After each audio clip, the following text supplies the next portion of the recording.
శ్రమిస్తే శరీరానికి మంచిది, ప్రేమిస్తే మనసుకు మంచిది, నవ్విస్తే నలుగురికి మంచిది. చీకటిని చీల్చుకుంటూ వెలుతురు వచ్చినట్టు బాధల్ని పోగొడితే సంతోషాలొస్తాయి. అదృష్టమంటే చనిపోయిన వాడిని పాతి పెడుతుంటే లంక బిందెలు దొరకడం, దురదృష్టమంటే లంక బిందెల కోసం తవ్వుతుంటే గోతిలో పడిపోవడం. చేదును రుచి చూసిన వారికి తియ్యదనం అర్థమైనట్లు కష్టించి పని చేసిన వారికే విశ్రాంతిలోని ఆనందం తెలుస్తుంది. నీ గమ్యం చేరే దారిలో ఈర్ష్యపడే కళ్ళుంటాయి, ఎత్తు చూపే వేళ్ళుంటాయి, వ్యంగ్యంగా మాట్లాడే నోళ్ళుంటాయి. బెదిరావో నీ గమ్యం చేరలేవు. సాగిపో నిరంతరంగా. పరిస్థితులు ఎప్పుడూ స్థిరంగా కాదు, కష్టం ఎప్పుడు వృధా పోదు. డబ్బిచ్చి చూడు, తీసుకున్నవాడు మనని పువ్వులతో పూజిస్తారు. అలాగే ఇచ్చిన డబ్బును అడిగి చూడు, నీపైన దుమ్మెత్తి పోస్తారు. ఇదే కదా డబ్బు మహిమ, ఇదే మనుషుల తీరు. ఓపికతో ఉండేవారు ఎప్పుడు ఓడిపోరు. ఓపిక పట్టి చూడు, జీవితం చాలా అద్భుతంగా ఉంటుంది. ఒక చిన్నారి అమ్మ భుజంపై తలవాల్చి ఇలా అడిగాడు, అమ్మ, నన్ను ఇలా ఎప్పటిదాకా నీ భుజంపై పడుకోబెట్టుకుంటావు? అప్పుడు అమ్మ ఏమందో తెలుసా? నలుగురు నన్ను వాళ్ళు భుజాలపై మోసే సమయం వచ్చేదాకా నిన్ను నా భుజాలపై నుండి దింపను నాన్న.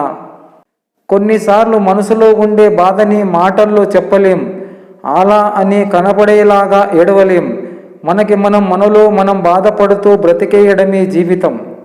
నీకు అవసరమైన ప్రతిసారి ఎవరు గుర్తుకొస్తారో వారికి అవసరమైనప్పుడు సాయం చేయడానికి వెనుకాడకు. ఎందుకంటే ఈ రోజుల్లో మంచి చేసేవారు చాలా అరుదు. నా జీవితంలో నేను చాలా కోల్పోయాను. నాకు ఇష్టమైనవన్నీ కోల్పోయాను. ఇష్టమైన వారికి కూడా నేను ఇప్పుడు భారమైపోయాను. నీకు ఏది రాసి ఉంటే అదే జరుగుతుంది. ఇంకెందుకు అంతగా అందరికీ లొంగి లొంగి తిరుగుతావు? ఎవరికి లొంగకు, ఎవరిని పట్టించుకోకు, దేనికి భయపడకు. ఉంటే ఉంటావు, పోతే పోతావు. ఎప్పటికైనా పోయేవాళ్ళమే కదా. బతికినంతకాలం ధీరుడిలా బ్రతుకు. ఈ సృష్టిని నమ్ముకున్నంత వరకు నీకేం నష్టం ఉండదు. ఇప్పుడు నిన్ను పిచ్చోడన్న వాడే రేపు దండం కూడా పెట్టొచ్చు. మాటలతో మాయం చేయడం, అబద్ధాలతో మనుషులను మోసం చేయడం నాకు రాదు.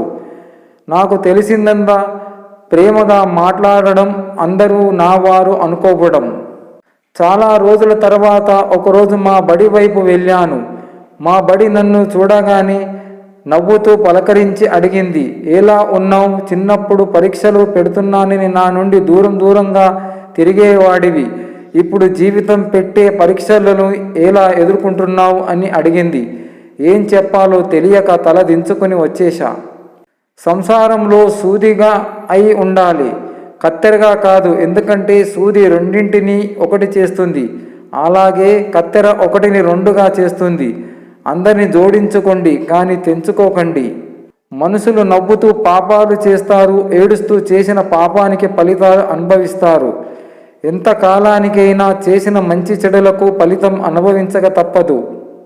ప్రశ్నించే గొంతు లేకపోతే ప్రతివాడు మనని శాసించేవాడు అవుతాడు.